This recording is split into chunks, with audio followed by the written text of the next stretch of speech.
Vamos lá, alunos, vamos falar um pouquinho mais das capitanias hereditárias. Como eu havia falado para vocês, o governo português, então, ele tinha a intenção de passar a fidalgos a proteção do Brasil, dividir o Brasil em 15 faixas de terras, dá um pouco mais até de capitanias, porque tem algumas ilhas também. Acabou passando, né, dividindo em 15 faixas de terras, distribuindo a fidalgos. Esses fidalgos eles tinham algumas obrigações, então estabeleceu-se um contrato, né, uma carta de doação. Na carta de doação, como eu falei para vocês, a propriedade mantinha-se de Portugal, mas a posse útil era dos donatários, dos fidalgos. Estabeleceu-se também um outro documento chamado foral, que era um documento que estabelecia os deveres, os direitos e os deveres do donatário. Ele tinha direito de explorar da forma que ele quisesse. Ele tinha direito até mesmo vamos dizer, de justiça dentro da sua capitania. Mas ele tinha dever também. Quais os deveres? O dever de proteger o território, explorar, estimular a fundação de vilas. Para que estimular? Para conseguir povoar mais o Brasil e dessa forma defender mais ainda o Brasil, impedir que o Brasil fosse saqueado, que ele fosse invadido por outros povos, principalmente europeus, né? Principalmente não europeus naquela época, só europeus mesmo. Então impedir que o Brasil fosse saqueado, que fosse invadido por outros povos europeus. Então as obrigações eram essas: explorar, estimular a fundação de vilas, proteger o território. Mas como eu falei, só 2 capitanias hereditárias deram certo: a de Pernambuco e São Vicente, com Martim Afonso de Souza, e Pernambuco com Duarte Coelho. As capitanias hereditárias não deram certo, as invasões continuaram acontecendo até mesmo posteriormente. Eu mostrei para vocês um mapinha, né, com as capitanias hereditárias, né, o Tratado de Tordesilhas ali. Como eu coloquei para vocês aqui, somente 2 capitanias deram certo: São Vicente e Pernambuco. Estou ressaltando isso porque depois a gente vai falar já disso. Com a queda do comércio das especiarias, o que aconteceu? Com o passar dos anos, as especiarias, o comércio das especiarias foi caindo. Os portugueses já não estavam tendo tanta lucratividade mais. Por que não estava tendo tanta lucratividade? Porque outros povos chegaram às Índias. Que povos? Os ingleses, os espanhóis, posteriormente até mesmo os holandeses vão chegar, os franceses. E aí o comércio, a concorrência ficou muito forte. Portugal já não era mais a única a explorar as Índias, não era a única a conseguir com facilidade as especiarias. Portugal não tinha o monopólio do comércio de especiarias. Sendo assim, foi caindo o lucro dos portugueses. É aí que, com a queda desse comércio de especiarias, a queda da lucratividade, o governo português começou a olhar para o Brasil com outros olhos. O que eu posso tirar do Brasil? Que riqueza eu posso tirar do Brasil? Pô, não encontrou nem ouro, nem prata no Brasil, nem diamantes, nem esmeraldas. Que droga! Os espanhóis tiraram tanto da América Central. O que a gente pode tirar para dar lucro? O pau-brasil já praticamente acabou. O que dá para tirar? É aí que eles perceberam que as 2 capitanias que deram certo, Pernambuco e São Vicente, eles tinham produzido açúcar. E o açúcar era um produto de grande valor comercial na Europa. Para você ter uma ideia e mensurar, por exemplo, costumava-se dar uma porção de açúcar para o casal que iria se casar. Dava uma porção de açúcar para eles de presente, que era caro. Já pensou hoje? Você compra lá um pacotão de açúcar de 5 quilos e dá para alguém para você ver de presente de casamento. Ele taca na tua cabeça, né? Mas os portugueses falaram, em Pernambuco e São Vicente tem uma produção de açúcar que é legal. E se a gente aumentar essa produção de açúcar, nós vamos ter uma lucratividade muito grande. Os portugueses, então, resolvem produzir o açúcar no Brasil. E produzir o açúcar em larga escala.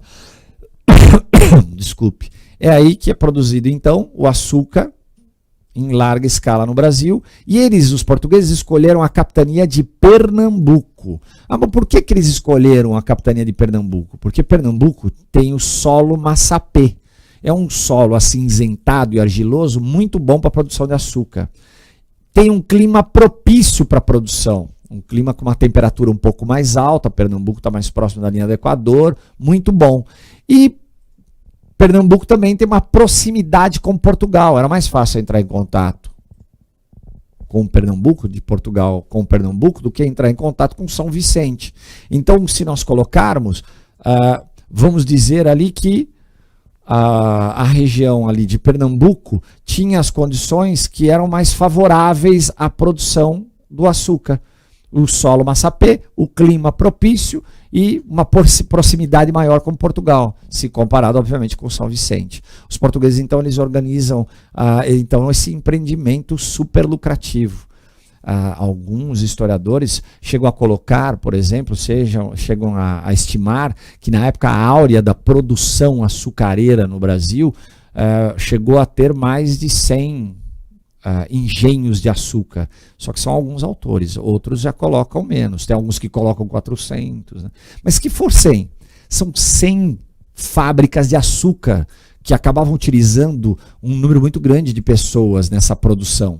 Isso é muito interessante ali. Então, você tem a produção do açúcar. Mas, em outras aulas, acho que de Brasil Colônia 2, nós vamos chegar a falar com mais detalhes sobre a produção do açúcar. Mas os portugueses, então, passam a produzir o açúcar em Pernambuco, né, em larga escala, em grande quantidade. As capitanias hereditárias, como eu falei para vocês, não deu certo, cara. Não aconteceu as capitanias hereditárias. O Brasil continuou abandonado e o Brasil continuou sendo saqueado, continuou sendo invadido. O governo português, como eu falei para vocês, passou a dar um olhar diferente para o Brasil. As capitanias que eles haviam distribuído a fidalgos portugueses, o governo português ele retomou todas essas capitanias. As capitanias foram retomadas. E aí o governo português ele começou, vamos dizer, vamos estabelecer uma nova forma de administração, uma nova forma de administração política. É aí que ele vai instituir o que nós chamamos de governo geral. Vai ser estabelecido no Brasil o governo geral. Então, o fracasso das capitanias fez com que o governo português repensasse a forma de administração do Brasil. Porque durante o período que teve as capitanias hereditárias, o Brasil continuou sendo saqueado, continuou sendo invadido por povos, né, europeus, por outros povos europeus. As capitanias hereditárias, como eu falei para vocês, elas acabou deixando uma herança muito ruim no Brasil, que são os latifúndios, uma grande extensão de terra com um único proprietário. Até hoje no Brasil nós temos uma concentração de terra muito grande. Assim, você tem poucas pessoas com uma quantidade enorme de terras, enquanto, vamos dizer, aquele que trabalha no campo, ele tem dificuldade de conseguir um pedacinho de terra. E isso acabou gerando vários conflitos em vários momentos diferentes, né? O nascimento de histórias que são bem interessantes, como o cangaço, por exemplo, que a gente provavelmente vai falar mais para frente e tal.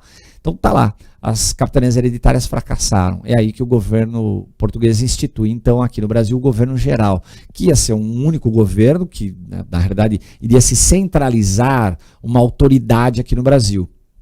Centralização do poder.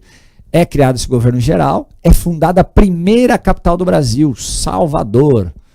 Foi fundada em 1549, São Salvador, né? Foi fundada em 1549, a primeira capital do Brasil. Foi a capital do Brasil de 1549 a 1763. A sede do governo geral seria então a cidade de Salvador, na Bahia. Mas por que ali? Por que estabeleceram justamente ali? Porque ela estava mais ou menos no meio dos domínios portugueses. Então houve uma centralização. O primeiro governador geral foi Tomé de Souza, mas você teve vários outros, como Mendes Sá, por exemplo, que a gente vai falar um pouquinho dele depois.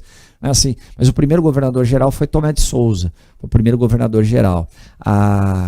Era uma nova experiência, né, de defesa do território brasileiro, de defesa e de tentar promover o povoamento e, entre aspas, o desenvolvimento.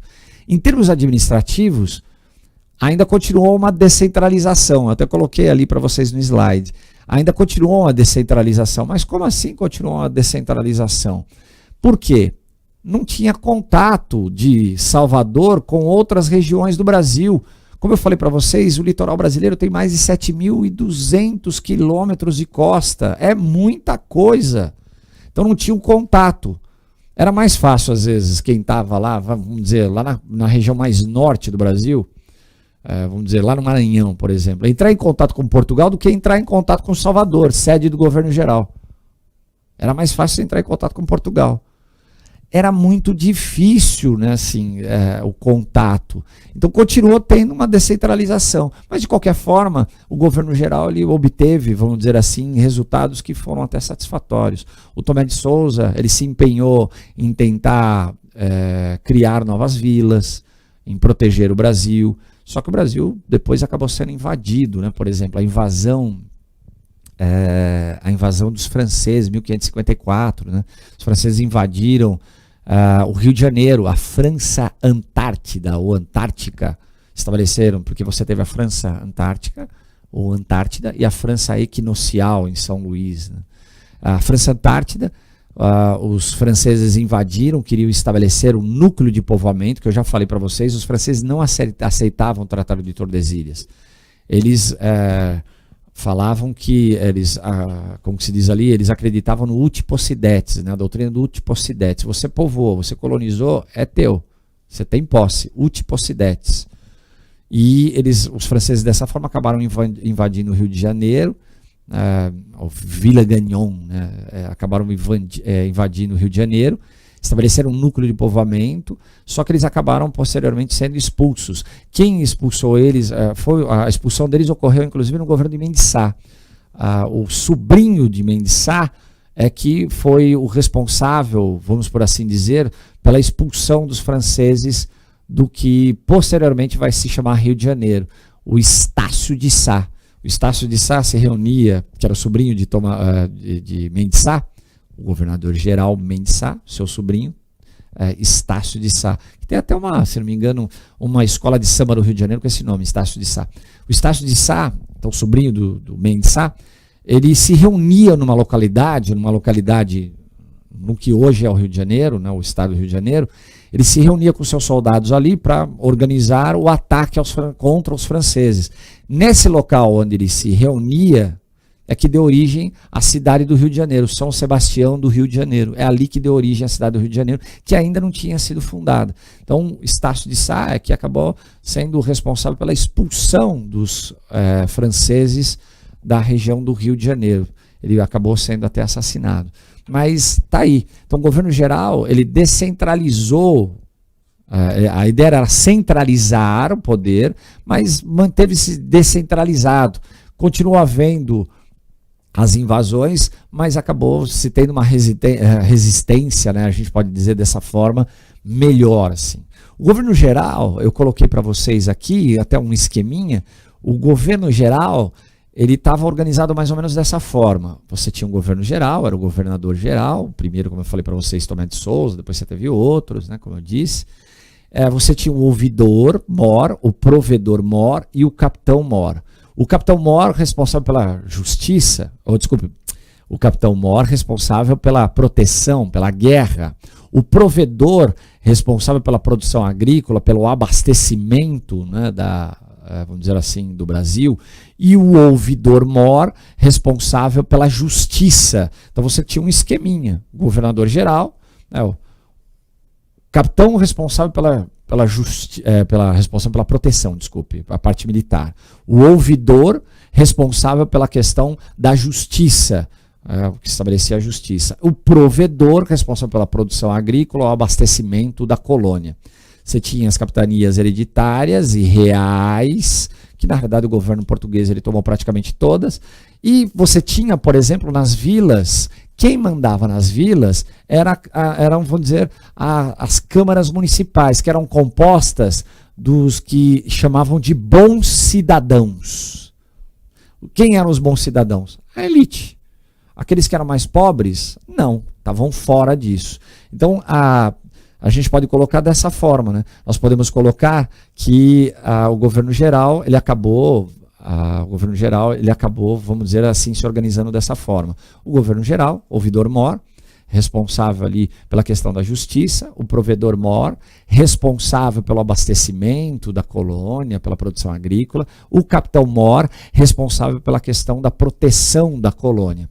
Abaixo você tinha as capitanias hereditárias e reais, que na realidade pertenciam praticamente todas, né, assim, pertenciam todas ao governo português, só que algumas ainda estavam na mão, vamos dizer ali, dos herdeiros.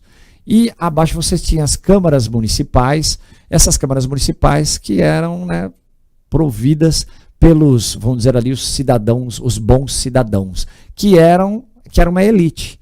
Esse daí foi, vamos dizer, a aula de hoje, né? Assim, a aula sobre, vamos dizer ali, sobre o Brasil Colônia 1. No próximo bloco a gente já começa a falar de alguns, a gente pode dizer assim, de alguns exercícios. Até o próximo bloco com os exercícios.